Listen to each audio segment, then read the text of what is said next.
Hello दोस्तों, कैसे हैं आप सब। आई होप आप सभी लोग बहुत अच्छे होंगे। तो आज हम लोग फिर से एक कहानी डिस्कस करने जा रहे हैं। इस कहानी के जरिए आप बहुत सारे new words, English to Hindi translation और ग्रामर का पोर्शंस भी देखने वाले हैं। तो चलिए, बहुत मजा आने वाला है। इस कहानी के जरिए आप इंग्लिश के बहुत सारे अच्छे अच्छे चीज़ें सीखने वाले हैं।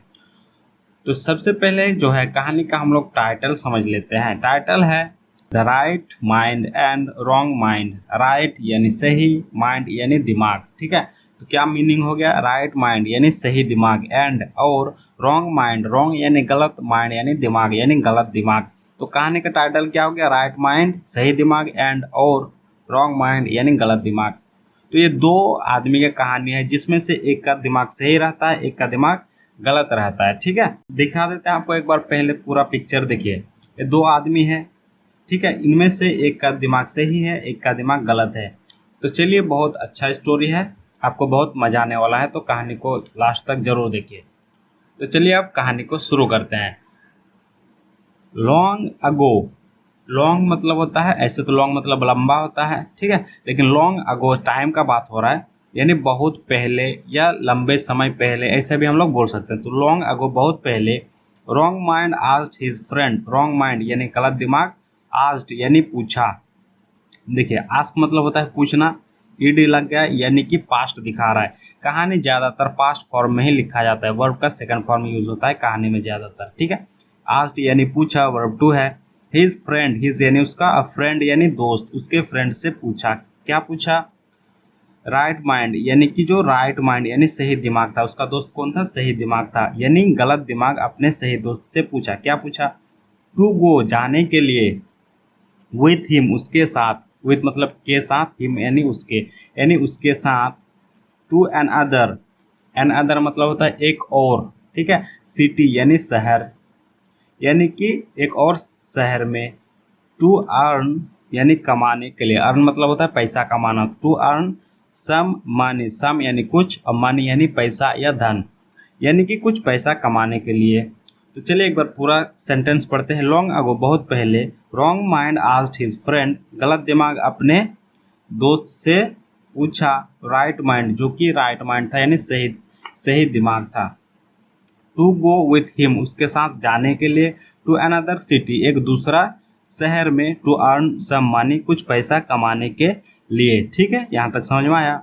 दे both kept some money, they both यानी वे दोनों, दे मतलब वे लोग या वे, अब बोथ जब दो को दिखाना होता है तो हम लोग बोलते हैं बोथ। ठीक है, तो दे बोथ वे दोनों, केप्ट यानी रखा, कीप की के डबल ई पी, कीप मतलब होता है रखना, कीप से ही बना है, केप्ट यानी रखा सेकंड फॉर्म है, सम मनी कुछ पैसे, विथ देम विथ यानी के साथ, देम मतलब उनके, यानी उनके साथ कुछ पैसे रखे, यानी अपने पास कुछ पैसे रखे, and buried the rest under a tree. देखिए, बरेड मतलब होता है दफना देना, कोई चीज को दफना देना, गाड़ देना, जिसको हम लोग बोलते हैं। द रेस्ट, रेस्ट मतलब होता है बचा हुआ। रेस्ट मतलब तो ऐसे होता है आराम करना भी होता है, और रेस्ट मतलब होता है बचा कुचा जो बच गया, उसे हम लोग होता है रेस्ट। अंडर यानी के नीचे, अ ट्री यानी एक पेड़, यानी कि वो उन दोनों ने क्या किया? They both kept some money, वो दोनों कुछ पैसे अपने पास रखे, with them and buried the rest, और जो बचा था, जो बचा कुचा पैसा, उसे क्या किया? गाड़ दिया, अंडर आ ट्री एक पेड़ के नीचे। ठीक है, आफ्टर सम डेज, आफ्टर यानी के बाद, सम यानी कुछ, और डेज यानी दिन। देखिए, डेज बोला गया यानी दिनों। तो आफ्टर सम डेज कुछ दिनों बाद, wrong mind accused the right mind, wrong mind यानी कि गलत दिमाग, एक्यूज्ड मतलब होता है कि आरोप लगाना, एक्यूज करना मतलब होता है आप आरोप लगाना, किसी पे इल्जाम लगाना, उसको बोलते हैं हम लोग एक्यूज्ड। ठीक है, तो एक्यूज से बना है, एक्यूज्ड वर्ब टू है, एक्यूज्ड यानी आरोप लगाया, द राइट माइंड यानी सही दिमाग पे, सही दिमाग पे जो गलत दिमाग है उसने क्या कर दिया? आरोप लगा दिया। क्या आरोप लगाया? You stall all my money, you यानी तुम, स्टोल यानी चुराया, तुमने चुराया। स्टील मतलब चुराना, स्टील से बना है, स्टोल वर्ब टू है सेकंड फॉर्म है, यानी कि चुराया। ऑल यानी सभी, माई यानी मेरा, और मनी यानी पैसा, यानी कि तुमने मेरा सभी पैसा को चुरा लिया, ऐसा इल्जाम लगा दिया गलत दिमाग सही दिमाग पे। ठीक है, right mind was shocked, right mind यानी कि सही दिमाग, वॉज शॉक्ड, वॉज यानी था और शॉक्ड यानी आश्चर्य या चौंक गया, चौंक जाना, यानी कि वो आश्चर्य था, जो सही दिमाग था वो आश्चर्य था। दे वेंट टू कोर्ट, दे यानी वे, वेंट यानी गया, गो मतलब जाना, गो से ही बना है वेंट, गो का पास्ट फॉर्म है वेंट यानी गया, कहाँ गया, टू कोर्ट यानी न्यायालय गया, जो कोर्ट जहाँ पे केस वगैरह लड़ा जाता है, हाई कोर्ट सुप्रीम कोर्ट सुने ही होंगे आप, तो उसी को हम लोग बोलते हैं कोर्ट या न्यायालय, तो वहाँ पे वो दोनों गया। द जज सेड टू देम, द जज यानी न्यायाधीश, जज कौन, जो फैसला करते हैं उसे हम लोग बोलते हैं जज, उसे हिंदी में बोलता है न्यायाधीश, यानी न्यायाधीश सेड यानी बोला, से मतलब बोलना, से का सेकंड फॉर्म सेड यानी बोला, टू देम उनसे, दे मतलब उनका या उनसे, तो उनसे बोला, क्या बोला, go and ask the spirit of the tree, go यानी जाओ, एंड और आस्क यानी पूछो, जाओ और पूछो, द स्पिरिट, स्पिरिट मतलब होता है आत्मा, ऑफ द ट्री, ऑफ यानी का, ट्री यानी पेड़ का आत्मा से पूछो, जाओ और पेड़ का आत्मा से पूछो, ऐसा बोला किसने, जज ने बोला।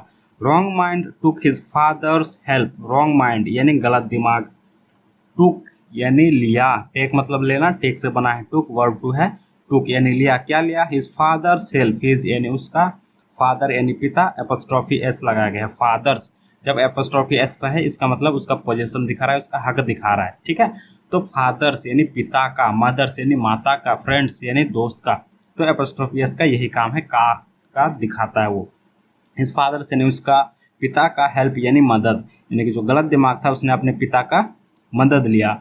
His father hid inside the bark of the tree as told by him, his father यानी उसका पिता, हिड यानी छुप गया, हाइड मतलब छुपना, हाइड से ही बना, हिड यानी छुप गया, इनसाइड मतलब होता है के अंदर, किसके अंदर, the bark of the tree, bark मतलब होता है छाल, ठीक है, पेड़ का जो छाल होता है उसे हम लोग बोलते हैं बार्क, बार्क मतलब वैसे भोंकना भी होता है, अगर अगर क्या रहे, अगर वर्ब रहे तो भौंकना, जैसे द डॉग इज बार्किंग यानी कुत्ता भौंक रहा है, तो बार्क मतलब भौंकना भी होता है, और जब नाउन के तौर पे यूज करते हैं तो उसका मतलब क्या हो जाता है, छाल, पेड़ का छाल, तो the bark of the tree यानी कि पेड़ के छाल, छाल के अंदर क्या हो गया, छुप गया, as told by him, as यानी जैसे, टोल्ड यानी बोला गया, टेल मतलब बोलना, टिल टिल का वर्ब थ्री है, टोल्ड यानी बोला गया, बाय हिम, बाय यानी के द्वारा, हिम यानी उसके, यानी कि उसके बेटे जो रॉन्ग माइंड था उसके द्वारा जैसा उसे बोला गया था उस तरीके से वो क्या किया, पेड़ के छाल के अंदर वो छुप गया, उसका पिताजी।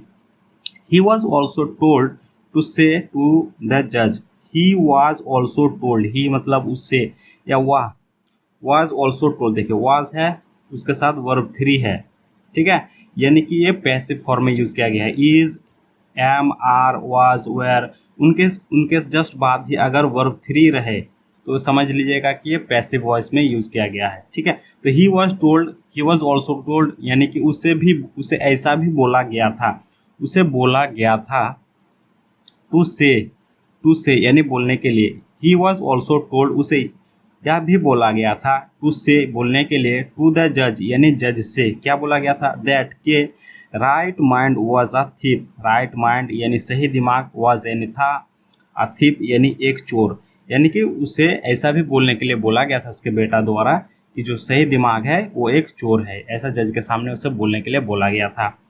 When they reached the tree, when यानी जब, they यानी वे, reached यानी पहुँचे, reach मतलब पहुँचना, reach से ही बना है, reached वर्ब टू है, यानी जब वे पहुँचे कहाँ, the tree यानी पेड़ के पास जब पहुँचे, they thought there was something wrong, they thought वे सोचे, they मतलब वे या वे लोग, think मतलब सोचना, think से ही बना है, thought वर्ब टू है यानी सोचे या उन्हें लगा, देयर वॉज समथिंग रॉन्ग कुछ गलत था, देखिए देयर यहाँ पे सब्जेक्ट के तौर पे यूज किया गया है, जब कोई सेंटेंस में सब्जेक्ट ना हो तो there as a subject, subject का कमी को पूरा करने के लिए देयर का यूज किया जाता है, यहाँ पे देयर का कोई मीनिंग नहीं है, तो इसका क्या मीनिंग हो गया, समथिंग वॉज रॉन्ग, समथिंग यानी कुछ, वॉज यानी था, रॉन्ग यानी गलत, यानी कुछ तो गलत था, उन्हें ऐसा महसूस हुआ। Right mind set fire to the tree, right mind यानी सही दिमाग, सेट फायर यानी आग जला दिया, फायर मतलब होता है आग, टू द ट्री यानी पेड़ में आग जला दिया, कौन, जो सही दिमाग था। Wrong mind's father came out of the hiding, wrong mind's father, देखिए रॉन्ग यानी गलत, माइंड यानी दिमाग, और एपोस्ट्रोफी एस यानी दिमाग का, यानी गलत दिमाग का, फादर यानी पिता, कैम आउट बाहर आया, कम मतलब आना, कम का सेकंड फॉर्म कैम, यानी आया, आउट यानी बाहर, यानी कि बाहर आया। ऑफ द हाइडिंग, हाइडिंग मतलब था छुपा हुआ जो था उससे वो बाहर आ गया पेड़ के अंदर से। द सरप्राइज्ड जज now new the truth. The surprised यानी सॉरी सरप्राइज्ड यानी कि चौंक गया, जो जज जो चौंक चुका था, जो सरप्राइज हो चुका था, जो पूरा चौंक गया था। नाउ अब, न्यू जानता था, नो मतलब जानना, नो से ही बना है न्यू, यानी जानता था। द ट्रूथ यानी कि सच, ट्रूथ मतलब होता है सच। जो जो जो जज जो था वो चौंक गया था, वो अब सारा सच जान चुका था। ही पनिश्ड रॉन्ग माइंड, ही यानी उसने, पनिश्ड यानी कि उसको क्या क्या, उसको सजा दिया। पनिश मतलब होता है सजा देना। जैसे हम लोग को स्कूल में मिलता था ना पनिशमेंट, हम लोग बोलते थे कि पनिशमेंट, तो पनिशमेंट मतलब होता है सजा, वो एक नाउन है। पनिश से ही बना है पनिशमेंट, पनिश मतलब होता है सजा देना, तो पनिश से ही बना है। पनिश्ड वर्ब टू है यानी सजा दिया।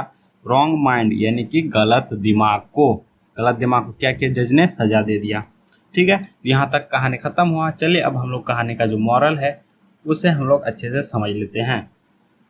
मॉरल है never cheat one any one. Never यानी कभी नहीं, चीट मतलब होता है धोखा देना, वन एनी वन, वन मतलब होता है किसी को भी, यानी किसी को भी धोखा मत दो, कभी भी किसी को धोखा मत दो। ये है मॉरल। तो यही था कहानी। आशा करता हूँ आपको ये कहानी बहुत ही अच्छा लगा होगा। इस कहानी के जरिए आप बहुत सारे वर्ड, न्यू वर्ड मीनिंग सीखे होंगे और इंग्लिश टू हिंदी ट्रांसलेट अच्छे से सीख रहे होंगे।